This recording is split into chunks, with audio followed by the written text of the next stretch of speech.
Hello, everybody. Hope that you're having a great start to your Monday. Wait for some people to hop on here for this live featuring Penelope Bourbon. Hey, there's Penelope Bourbon right on time. So here we go, guys. Thank you very much for joining. We're going to go live here right now with Penelope Bourbon for the next Urban Bourbon Hour. So here we go.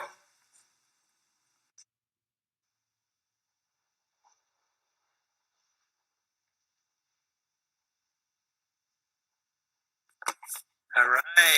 Can you see me okay? Yeah. Hey, Mike. How's it going? Good. Thanks. Let me just do a little adjusting here. Yeah, there we go. So, yeah, good. Thanks for having me on.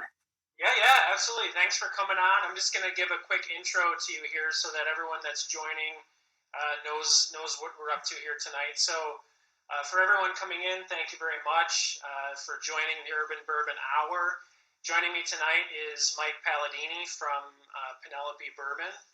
So if you're not familiar with them, this is a good opportunity to hear straight from one of the co-founders about Penelope. And we're going to learn a lot about them tonight, and hopefully you guys will be going out and purchasing some Penelope Bourbon after this. So, Mike, or drinking it tonight. Yes, or drinking it tonight. Actually, if you have it, which let's give a quick show everyone what it looks like. So this is the Penelope Bourbon. This is the 4-grain 80 proof. Beautiful packaging, by the way. And then we also have the Penelope barrel strength here as well. And I want to thank you for sending those out to me. That was very generous of you, and I really enjoy both of these. And we'll get into tasting those in a little bit. But, nice.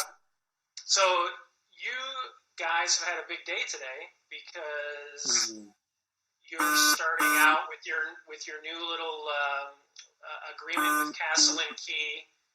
With the bottling and aging of your product is going to be down there in Kentucky now. Yeah, and the blending as well too. And the blending, yes. So today was day one. Yeah, so today was day one of that. But let's just rewind a little bit. I want to talk a little bit about how you and your wife and Danny started the company.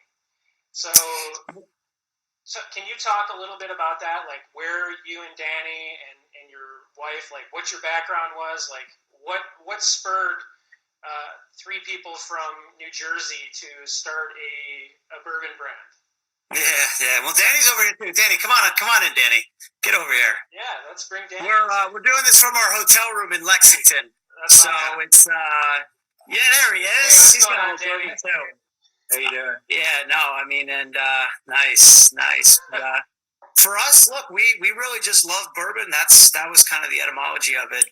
And when I found out my wife and I were having a baby girl, obviously when you have a girl, everything kind of changes in your life. And, we kind of wanted to combine the two things, that I love, most dearly. Obviously my wife, bourbon, and our soon-to-be daughter, Penelope. And so in the spirit of having a newborn, we thought we'd take like a lighter, more softer approach on bourbon. And that was kind of how it started with going down the route of an 80 proof. Yeah, so that was like what you guys first launched with was the 80 proof Penelope Bourbon. And The whole idea is it's a more approachable product for a wider range of palates. So this is going to appeal to maybe the experienced bourbon drinker that's looking for something that might be a little bit lighter, something that they can drink maybe a little bit on the regular a little bit more, and then appealing to maybe people that really maybe aren't into bourbon. So this is kind of maybe a gateway for them into drinking bourbon. Is that kind of like what you guys were going for? Yeah, I mean, I think the original idea was really to put out just a great product at a great price. So kind of starting with that foundation, and then from there, really, trying to make it as mass appealable to the most amount of people as possible. And that includes, whether it's you're a big bourbon drinker and it's a great sessions bourbon, something that you can have on the regular, Like you said, maybe it's a gateway to drinking bourbon or new consumers to the segment, or folks that maybe want to put it in a cocktail. So really trying to like broaden how many people, we could potentially market and, may actually enjoy it as well. And it was also something both of us enjoyed equally. Mm-hmm. Trying to find something that both of our palates were, keen to. Yeah, so talk about that. Like Danny, what kind of bourbons are you into? Are you into something that's sweet? Or are you into something that's spicy, strong? Like, what do you typically like? I was definitely into like lower proof bourbons and more of a wheated bourbon. Okay, yeah. So that's kind of where my palate went. I think Mike, you can talk about. Yeah, I love rye, so I love the spiciness of rye. And when we were at MGP and some of our initial tastings, we were just like, let's just combine both of them. So we started with there. It was as simple as that. Yeah. Taking he really liked corn and wheat. I was more on the rye side. And we found 3 mash bills from MGP that we loved all 3 of them. Mm-hmm. Yeah. And all 3 of these mash bills had malted barley in them. And we were kind of like, well, let's just get experimental and just start, blending different amounts across the 3 of those. And that's kind of how we came up with it. Well, that's what's really interesting to me. So, okay, so 2 guys, you don't have a background in this industry at all. Danny, I think I read that you had did you own a bar at some point in time? I owned a bar, yeah. Okay, and so you had some experience in the industry, but not with producing or bottling or blending a bourbon. Right, nothing close to the supplier side. Yeah. So you took it together, and you decided to launch this company. You find these 3 mash bills at MGP, which you guys are very open that you're sourcing from MGP, which I think is really great. And there's a lot of companies doing it, and there's a lot of people that are huge fans of what MGP puts out. So I like that you guys are very open and honest that's where you're sourcing the bourbon from.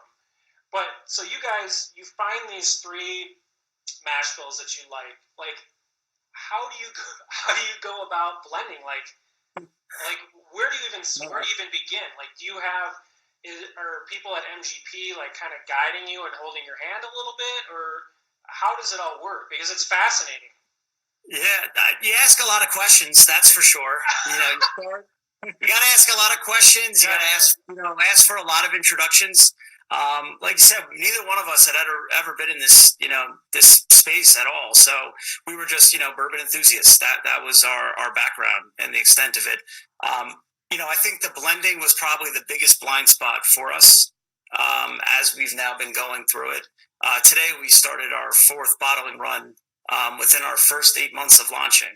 And so it's crazy. But, I think what's good is as we're going now into the 4th one, we've got a really detailed process that we know works, well with with Penelope. And so it's kind of just been a work in progress. But yeah, the first one was, a lot of trial and error, and asking a lot of questions. And Danny kind of spearheads the blending, obviously, from our side. Yeah. So you might be able to speak to it. It's a lot of sensory.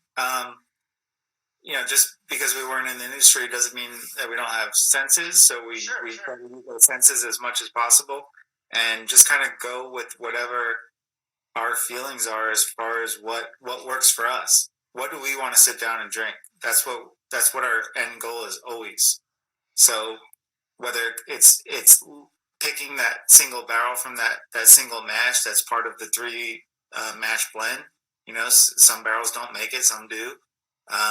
And then blending those together and figuring out what you need to add a little bit more of, and just kind of working through it like any recipe would be, Yeah. And when you hit it, and you just know it's right. That's the beauty of it. Yeah. It's a very exciting moment when we get to the point where that's it. We both look at each other and we're like, oh, that's good. That's good. That's real good. Run the line. Yeah. Well, what I think is very interesting about what you said, Danny, is that ultimately, you're going for something that you want to drink, and you're starting from there. So, you get to that, and you're like, hey, I would drink this. I want to drink this product. And then like you can stand behind it because you're like, I would put this in my glass. So I think that's a really cool point of view, or to hear you say that, so that like when people are drinking this, they're like, hey, these guys put this together, and the first thing is that they like this enough that they'd want to put it in their own glass, which is really cool. Right. So you guys are already at batch 4. Batch 1 came out in like March of this year. Yeah, so we released it on March 1st. Mm-hmm. Okay, so batch 1 came out, and that was strictly the 80 proof at that time, or was there a barrel strength at that time? I think it was just the 80 proof, right?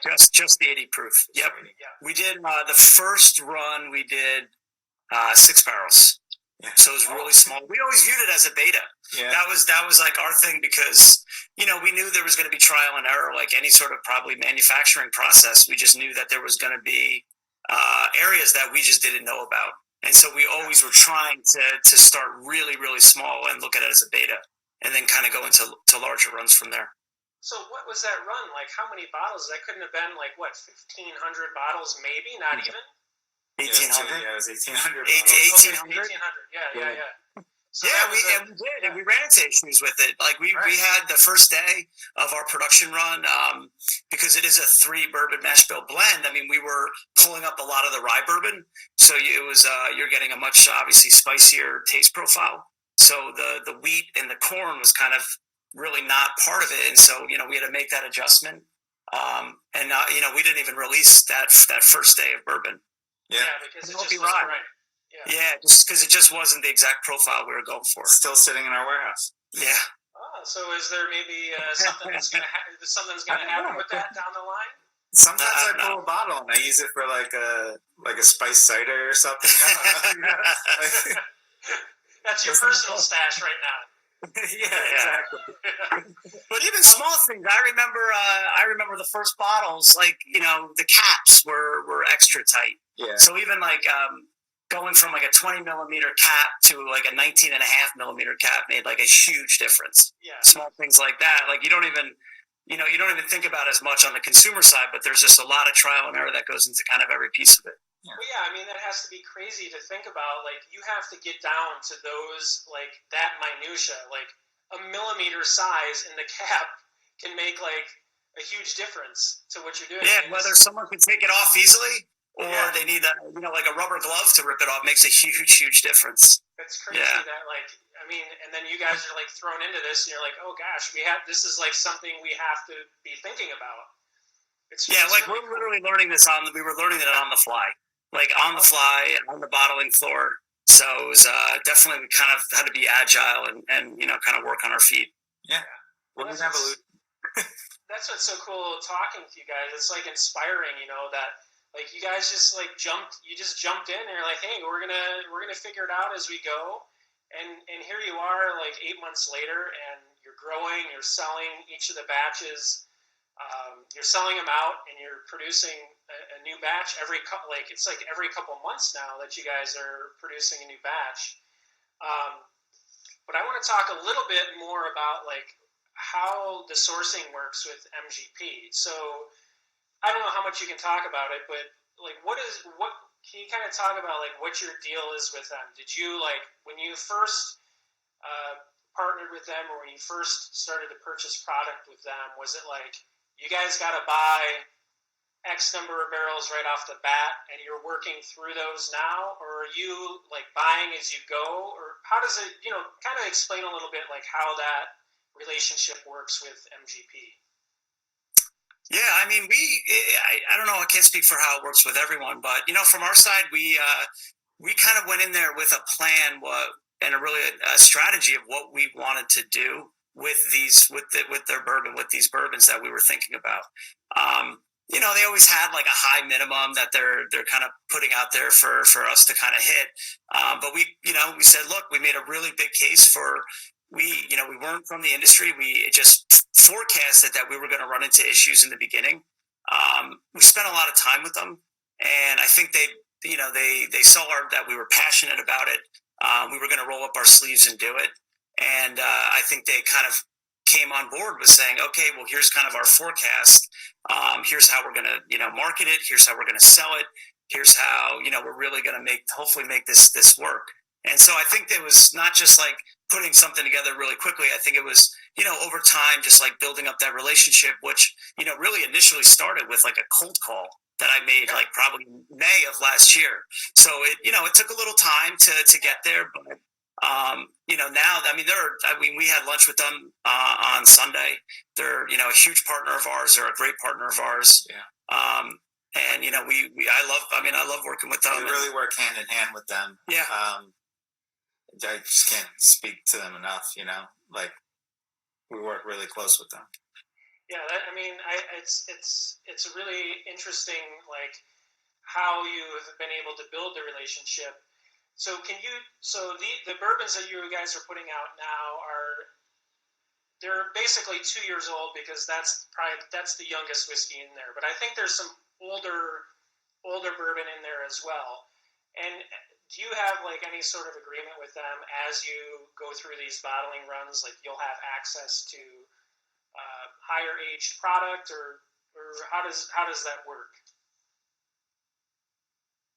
I think it's all still like a work in progress. There's no like agreement that we can get access to some some of their age stock. I think it's more of they kind of it's how they see we're progressing as a company.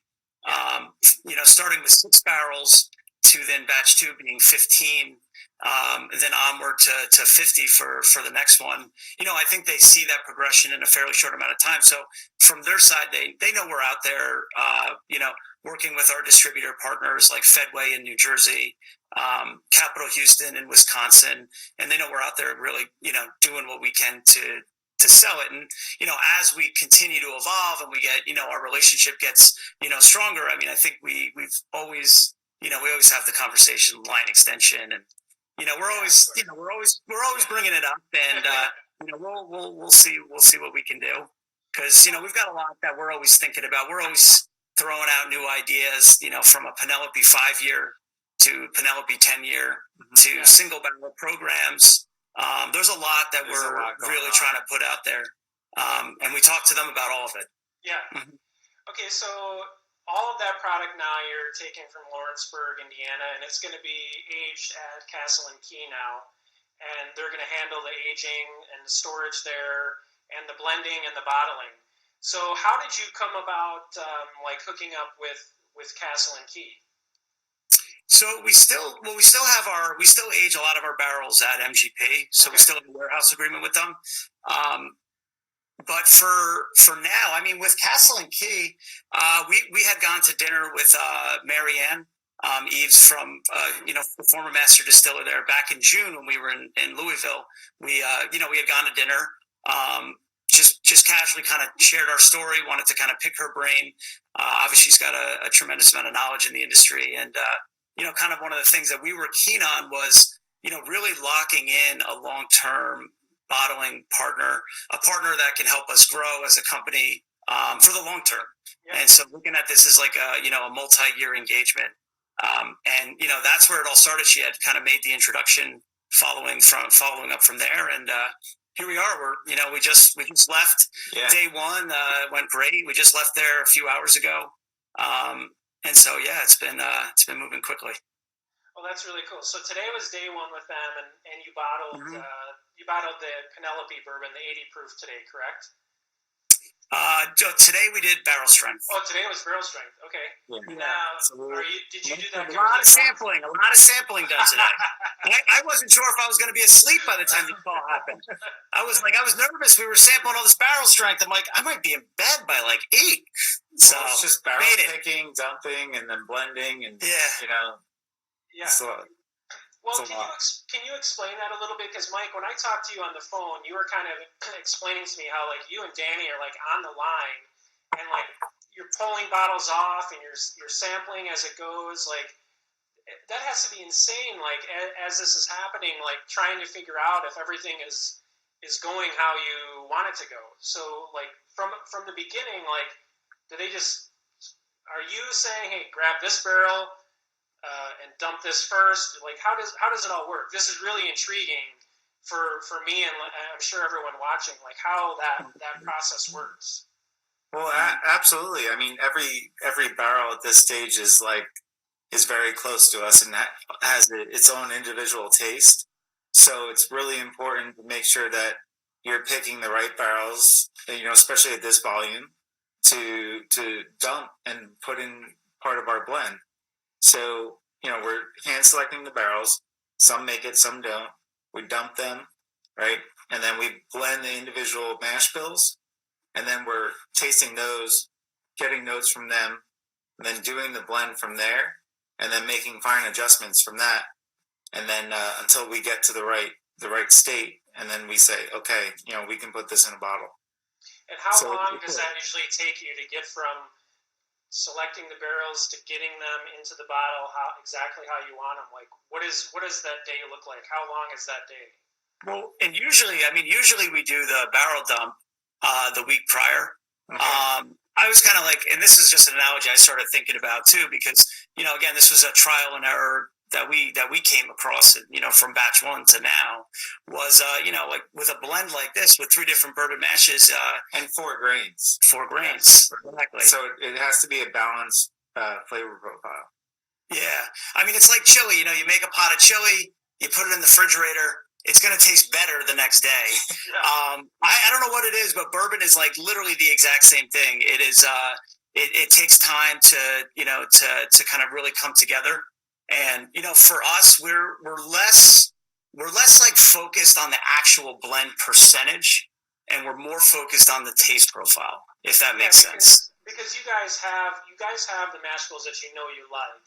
So like, you're ultimately going for, it doesn't need to be like this exact percent of this exact percent of this. It's more what tastes the best, like what the profile that you're looking to get out of those barrels.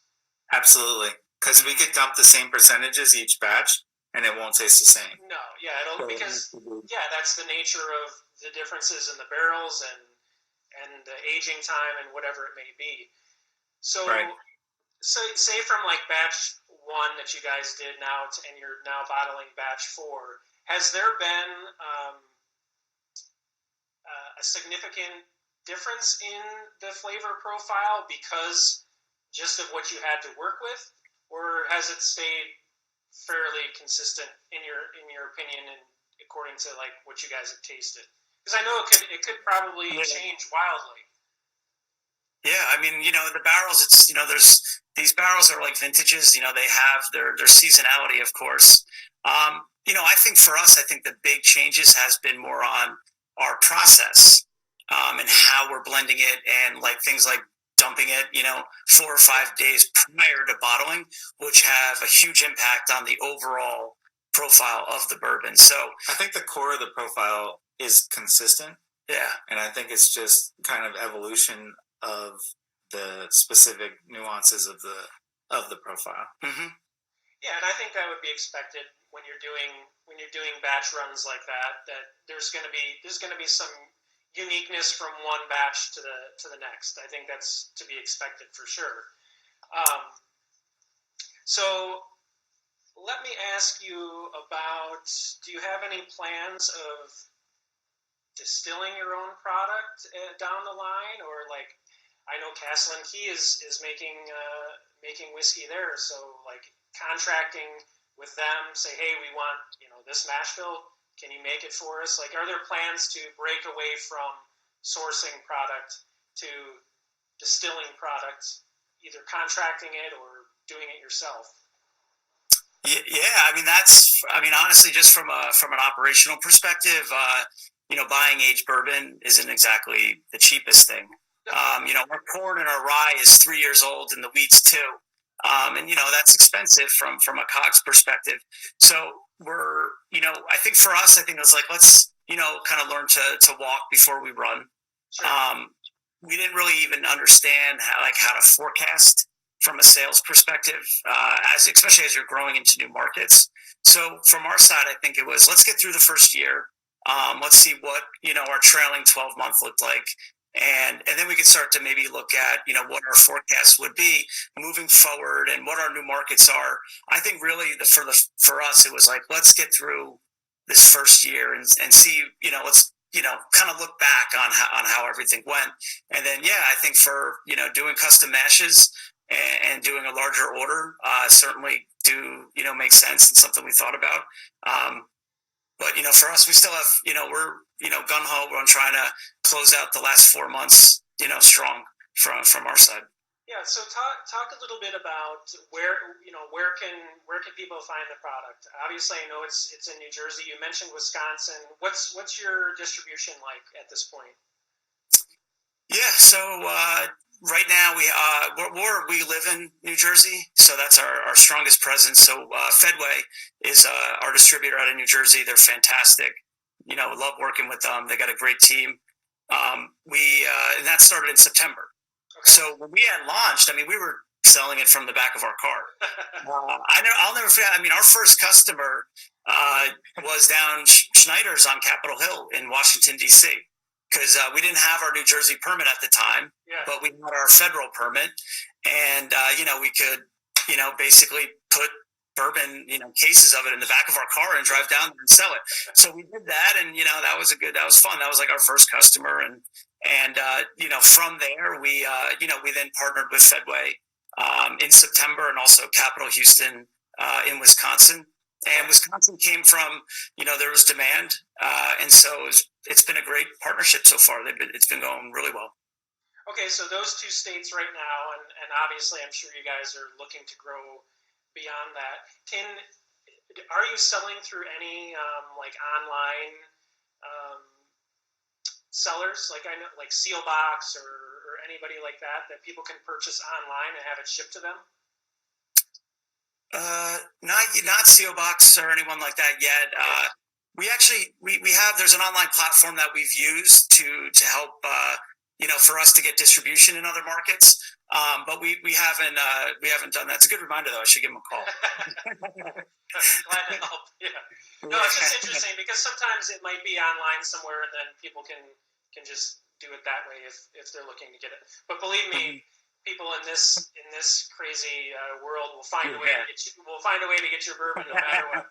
People have friends all over the place that will drive to New Jersey and get bottles and send to their friends. So it's you can just Google Penelope Bourbon and you'll see a retailer that ships to you. I'm sure, okay, so what was I going to ask you next? Oh, the Penelope Bourbon, the 80 proof, like this thing has won all sorts of awards across the country. Like right when you guys launched it, it started immediately like picking up awards. I think it was like a double gold at the SIP Awards. It won a medal in Denver. It won a medal in New York. It won a medal in San Francisco. Like that's pretty impressive to come out of the blocks and start winning all these awards. That's got to be pretty. Yeah, that's got to be pretty encouraging. Like when you're starting out, like how do you even like get into those awards events? Like you just submit the samples right off the bat and then just go from there?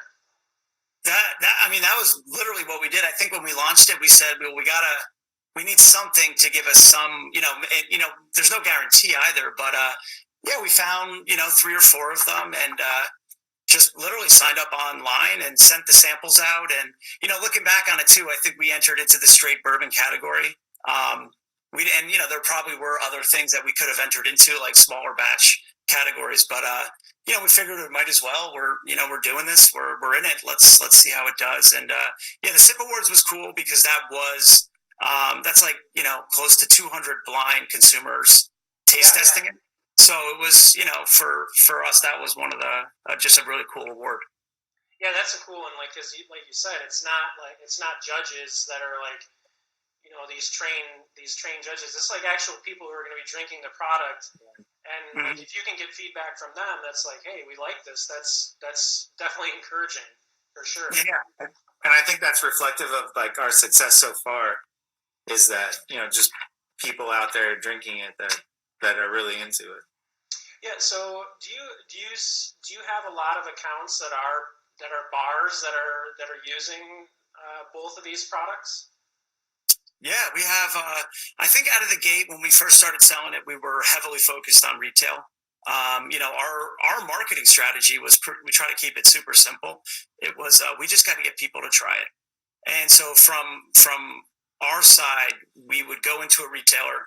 We wanted to have really aggressive pricing because we knew like if you can get Buffalo Trace for $29.99, which is an unbelievable bourbon, you can't price yourself out of the market. You have to be, and we always took a consumer approach to our product, like from pricing to the taste to everything was really less about anything other than will the consumers like it, drink it, and want to buy it again. And from our side, we went in with really aggressive pricing. And we would back it up with always with multiple tastings. Like every Thursday, Friday, Saturday, we're out in the field, doing 2 to 3 hour sampling events, all the time. And it helps. It pays huge dividends. Oh, and so if the retailer's going to let you in, I mean, we might as well, we take advantage of it for sure to pour out some bourbon. Absolutely. Well, talk about pricing a little bit. The 80 proof retails for $35. Is that right? Like around there? Yeah, everyone's a little bit different. I mean, generally it's like $34.99. Yeah. Some folks a little bit cheaper, some folks a little bit more, but the medium is definitely $34.99. And what about the barrel strength? That comes in. The medium's probably like $59.99. Okay. Some a little bit more, some a little bit less, but that's usually the average. That's definitely a good price for this. So this batch, I have batch 3 here, which is 117.8 proof. $60 for that. That's pretty good value, I think. Yeah, we think so too. Well, speaking of those, shall we do a little tasting? I would like to taste these with you and talk a little bit more about the flavor profiles on these, since I've got the 2 guys here that are blending it up. Yeah, absolutely. Right. So let's do a little tasting. Let's start with the Penelope 80 proof. Talk a little bit about this packaging, because it's simplistic, but it's very attractive. That nice gold P. And what kind of flower is that? Someone DM'd me today and said, ask him what the flower is. And Danny did a lot of the design on that too, just on Adobe. We wanted to make it simple. We thought the P would be, easily identifiable on like a bar shelf. Yeah. Just kind of make it simple. The flower is a peony. And really the edible, we just have a lot of them at our house. And I think when we were literally designing it, they bloom once a year. And when we were designing it, they were like in full bloom. I said, "Oh, that's perfect." And so that's literally how it all came together. It works. I like it. And so another thing to mention, and this is really big these days, is it's non-chill filtered. So I don't know if people can see this. So I think that's really key too with an 80 proof bourbon, because it allows some more of those flavors to come out. Where if you're chill filtering, I think it kind of maybe strips away some of that. So absolutely. I think that's huge. I know that's a big thing these days in the bourbon market, that people are really looking for the non-chill filtered product. So kudos to that for sure. But if you guys have some 80 proof there that you could taste along with me. Right here. All right. Oh, he's out. Come on, Danny. I'll be back. All right. Go fill up a little. Getting some. All right. So we actually only had minis with us. We left all of our bottles at Castle and Key too. So we just had little mini samples with nice. us. All right. Yeah. Okay, this is the new batch. Oh, you have the new batch. Okay, so I'm tasting batch 3 here, and right off the bat, like in the glass, this thing has got nice legs on it. It's really oily and kind of sticks to the glass. It's got nice like long legs coming down the glass, so it's pretty attractive in the glass. It's a really nice like honey color, really attractive color to it. It's a great pour too, right there. That's a good pour. This is healthy kind of a heavy pour. Yeah, I love it. It's good. And I've been sipping on this a little bit before we got on as well. and tasting some of the barrel strength as well. But it's got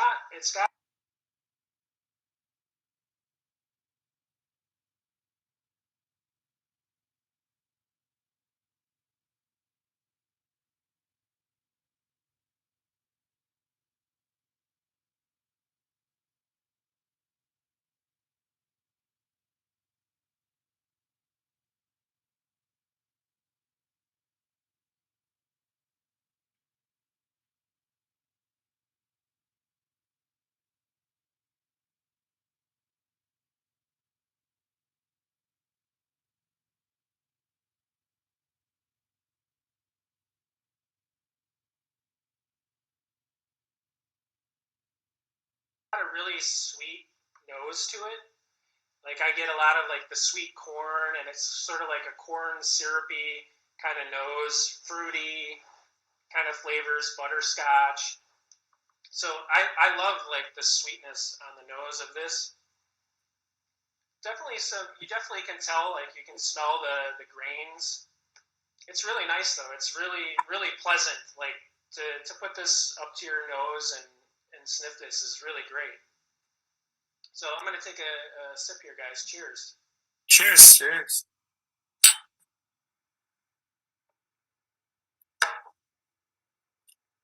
I'm about out too. We've had a lot of people coming in here tonight, so this is nice. So why don't I actually, before I talk about what this tastes like, I'm just going to reintroduce you guys since we've had so many people come in. So guys, tonight here on the Urban Bourbon Hour, I'm talking with Mike Paladini and Danny Polise. Polise, right? Is that how you say it, Danny? Polise. Danny Polise and Mike Paladini from Penelope Bourbon. We're tasting right now the Penelope 4-grain straight bourbon that is 80 proof, and we're going to move after that to the Penelope barrel strength. This is batch 3. This comes in at 117.8. Everything is non-chill filtered, 4-grain, a combination of 3 different mash bills from MGP. Okay, so back to the 80 proof. This is really, you guys hit it with this for sure. Like if you're going for someone that this is approachable for a lot of people, that's this right here for sure.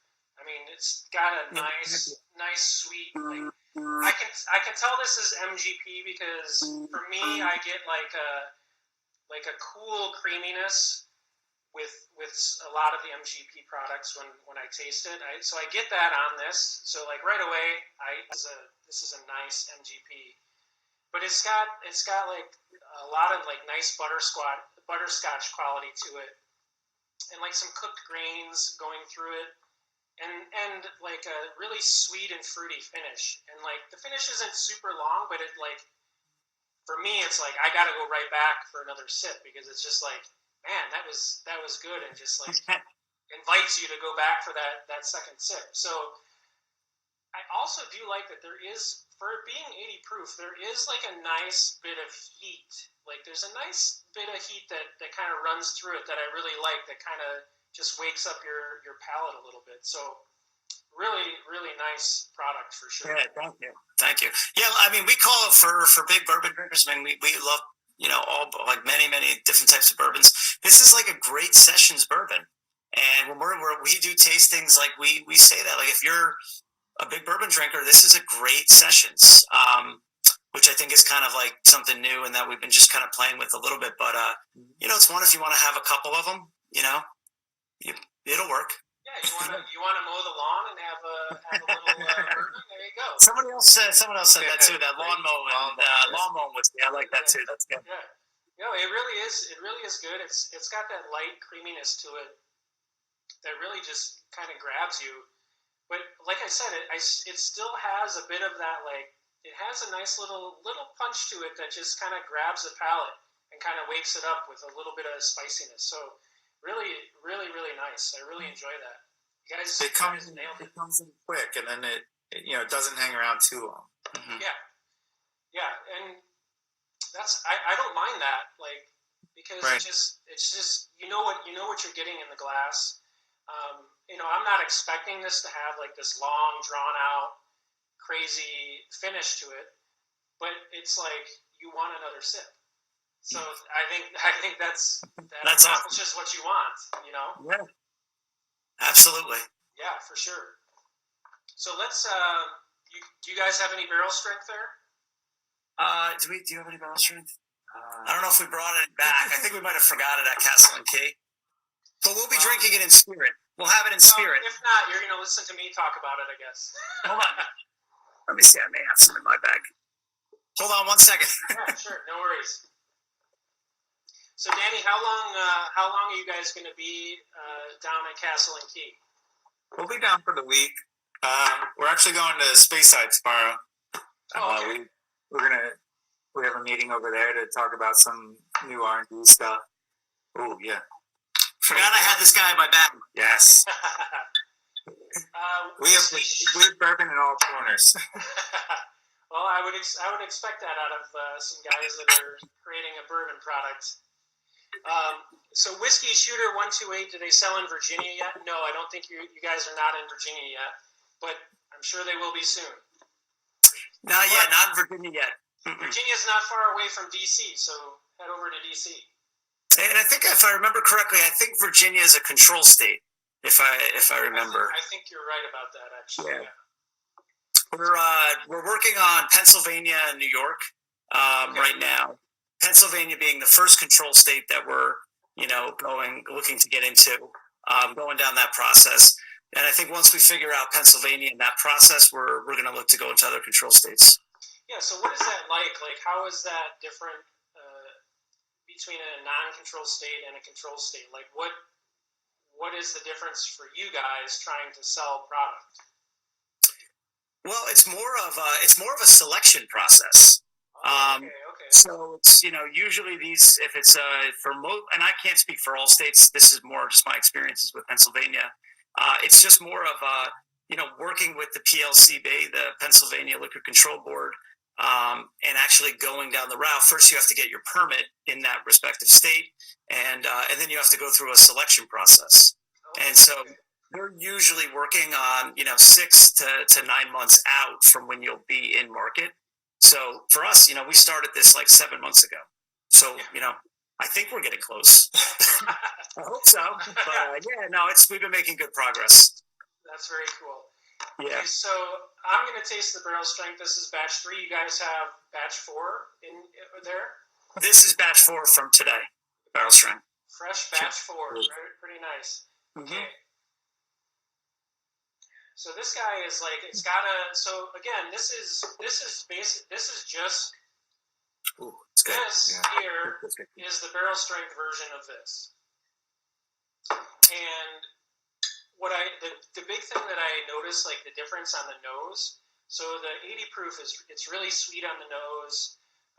The barrel strength, I get a lot more of like the smokiness and like some of those barrel characteristics. I think more in the barrel strength because it's coming straight out of the barrel. So there's definitely a smoky quality to it, and I get like a little bit more of like and Danny, tell me if I'm crazy, but I get like an orange citrus kind of aroma off it. And then like it tells me there's some heat behind it. Like I get a little bit of alcohol, but it's not like it's not in my face like crazy, but it's telling me, hey, there's a little something here. But mostly I'm getting like that nice smokiness and like some orangey citrus notes. Yeah. Yeah, you'll get a little of the alcohol. I mean, it's just letting you know that the 118 is there. So we do let a little more go into that bottle. So I think that's where some of those notes come from, with like the char. Yeah, you're definitely getting more of the characteristics from the barrel in this than compared to the 80 proof, which has obviously has water added to it. But all right, I'm gonna give this a sip. Cheers, guys! And again, thank you for joining me tonight. This has been fun talking to you. Yeah, no, thanks for having us.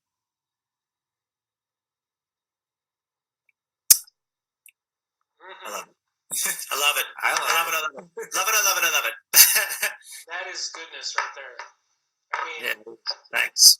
A nice, sweet, smoky, and spicy flavor there. It's so nice.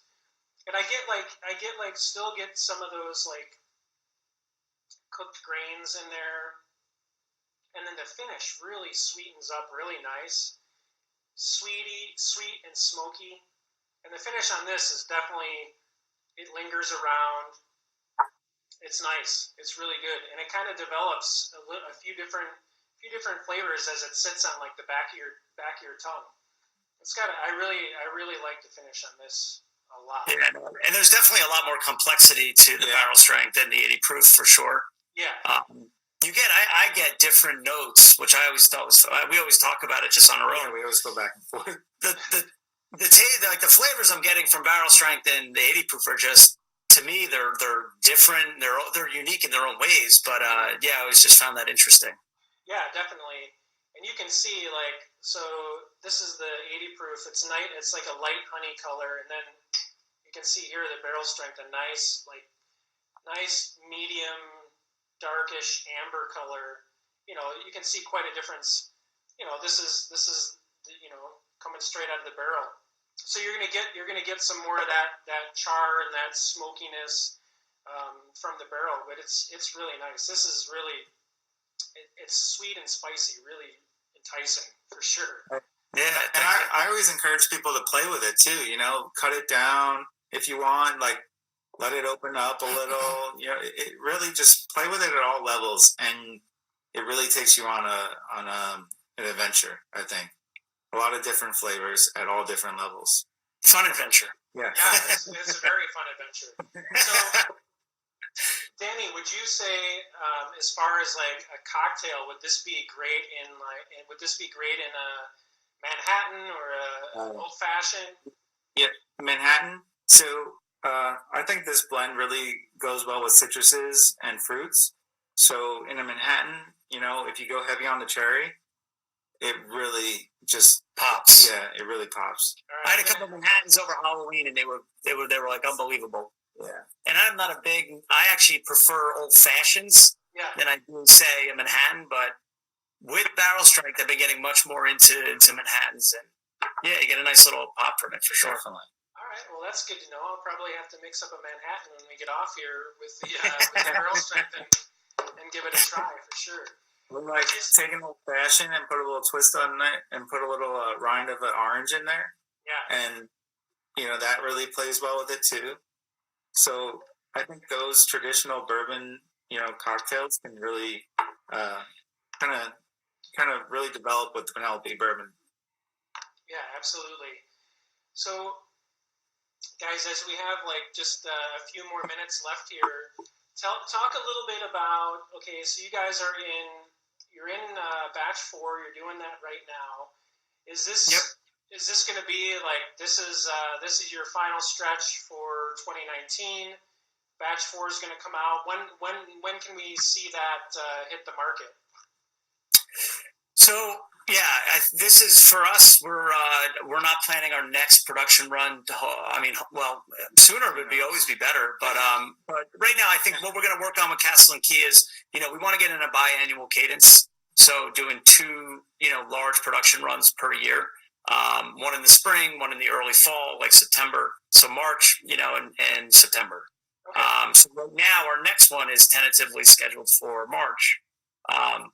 But we've always had these planned out 6 months in advance, and it seems like a lot of them we've had to move up and kind of reactively try to get some product out there. Yeah. So right now, March for now.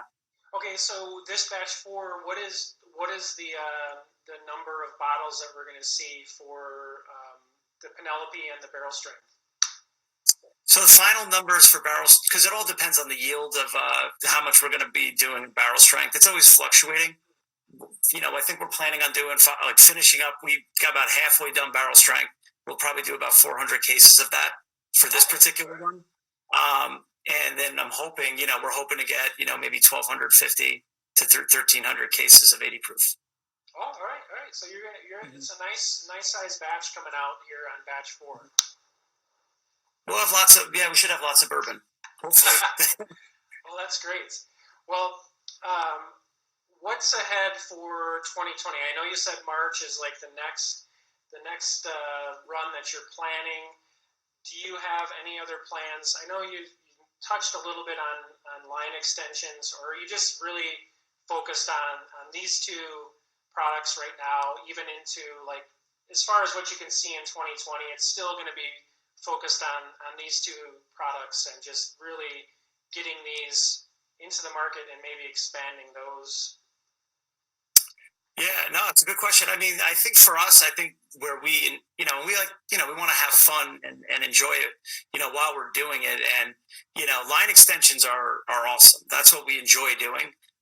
That's where you can be innovative. You could try new things. I think one of the things that we're probably going to end up doing is this will be the last time we'll bottle barrel strength until next fall.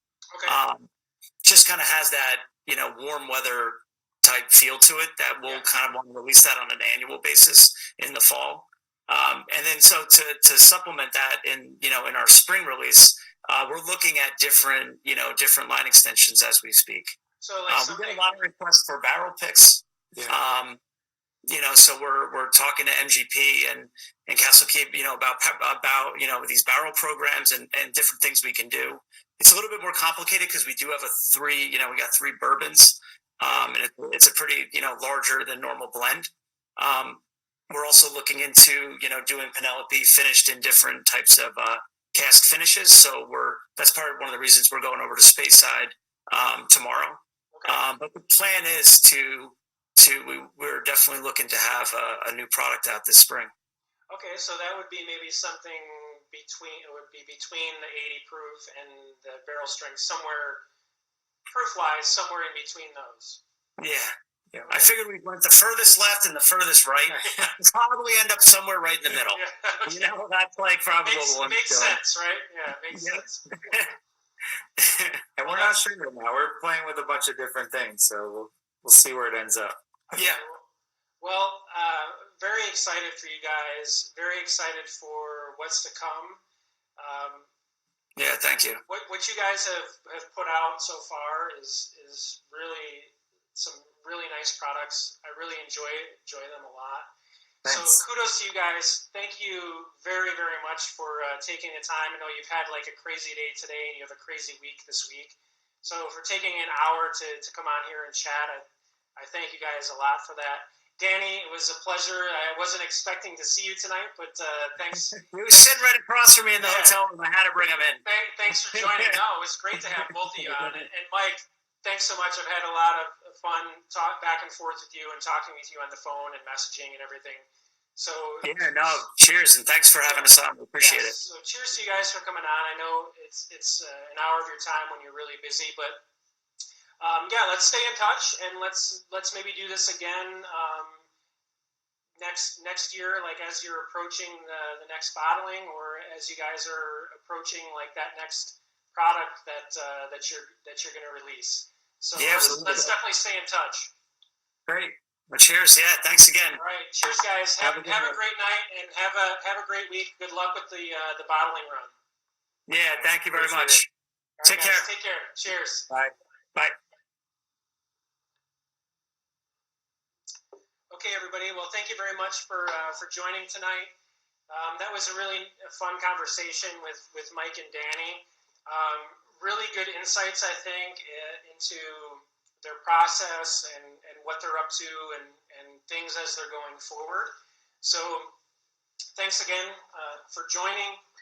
Again, that was Mike Paladini and Danny Polise from Penelope Bourbon. Check them out if you can. If you have a friend in New Jersey or Wisconsin, hit them up to maybe grab you a bottle of each of these.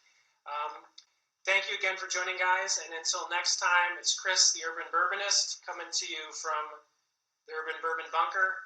Cheers, guys.